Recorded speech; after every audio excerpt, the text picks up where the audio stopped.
Welcome back. Once again, I'm your host, Carl Rising, and in this video we are going to talk about healing dermatitis. Not contact dermatitis, not poison ivy or poison oak, but chronic dermatitis, eczema, psoriasis, seborrhoea, and cradle cap. Very small differences between these four ailments. Very common, increasingly common. You know how many commercials you see like, oh, we got something for your psoriasis, don't get sick while you take it, because those are biologic medications. They are immunosuppressants, and this is an immune system problem. Just as much as it is a skin repair problem, it's an immune system problem. It's an autoimmune condition. They're all autoimmune conditions. So, what do we do when something is going off in our body? We correct it.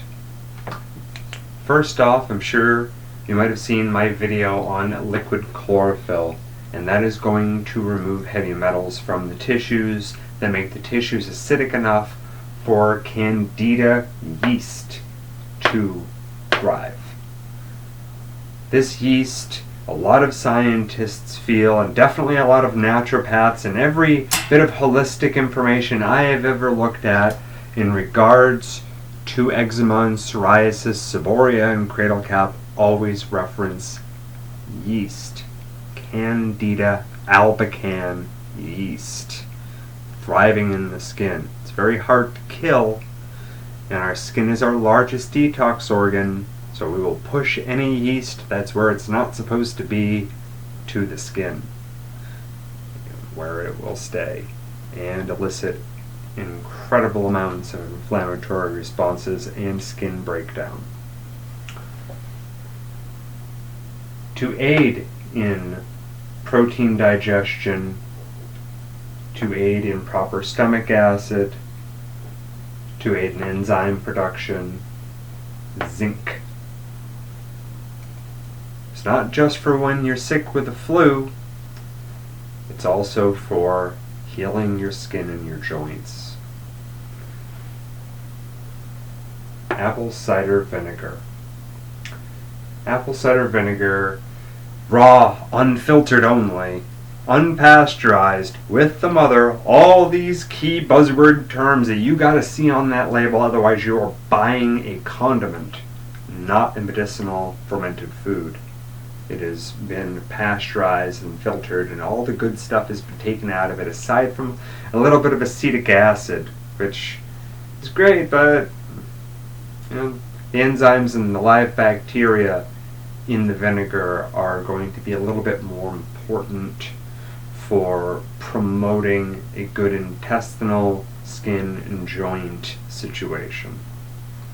And since this problem starts in the intestine and works its way out into the skin and the joints, and we need to point the fire extinguisher at the base of the flames instead of at the tips, because otherwise we'll never put out the fire. Which leads me to the next thing here, which is probiotics. The more we can increase the populations of beneficial intestinal bacteria, the less Candida yeast we'll have, the better our digestion will be, the less Candida we'll have getting out of the intestine, and the faster we can repair tissue.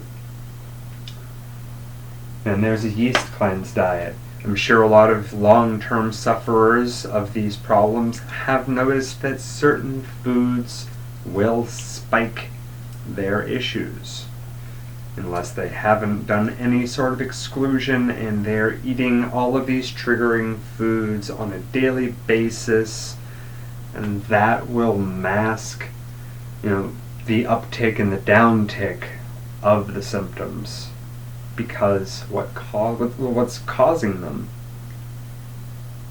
by feeding Candida and promoting bad intestinal, skin, and joint health is a constant thing. If you cut something out and you notice an improvement, try eating it just once and see if you get worse all of a sudden. Usually it will. The Yeast Cleanse diet is going to involve cutting out any foods that feed Candida, as well as incorporating foods that help you fight it, of which there are many in both categories. And the standard American diet is full of Candida-feeding staples. Corn, wheat, potato, rice, soy, all of these things will make a yeast overgrowth worse because they are full of simple sugars. Yeah, sugar in general, especially refined sugar. It's like jet fuel to a Candida albicans particle. And for topical use, there are a lot of things outside of what you might get prescribed at the doctor's office that are antifungal and help heal the skin. Pine tar is very, very helpful. It's very antimicrobial. It's very good at killing Candida, as is jojoba oil, which is molecularly similar to our own skin oil and antifungal, as well as full of a lot of good nutrition for repairing the skin. A lot of good fats, a lot of good vitamins that the skin needs for good health. And then there's one of my personal favorites, just because of how many things you can do with it, Neem. Neem is an Ayurvedic plant. You will find it in most health food stores. You'll find it in capsule ground up, and you'll find it in an oil, in a dropper bottle. These are the two most typical ways to find neem. And you can take the internal neem, and that's going to be very helpful for stomping down a lot of the Candida and other nasty pathogenic bacteria that are fostering this problem.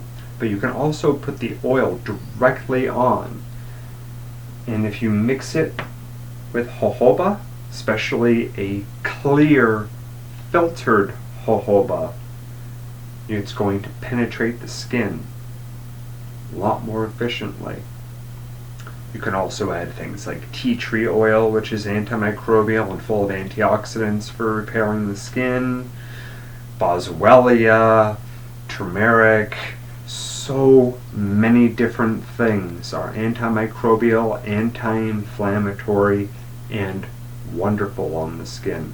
Lavender oil, ylang ylang, you'll commonly see these in a lot of soaps that are geared towards the reduction of chronic dermatitis symptoms, and they're all helpful. They're all great. I say personally, pull out every gun, shoot this problem dead, because it takes away from the resources that your body will use to build muscle, tendon, cartilage, just keep healthy skin in general. So everything in the body is a finite resource, including the proteins used to build its structures, and we don't want to be wasting them constantly trying to repair perpetually damaged tissues. Thank you. I hope you find this very helpful. I know this all helped me very much. And if you enjoyed this video, please like, share, subscribe, click the bell for notifications if it strikes your fancy, and feel free to donate to either Patreon or GoFundMe. Thank you. Feel better.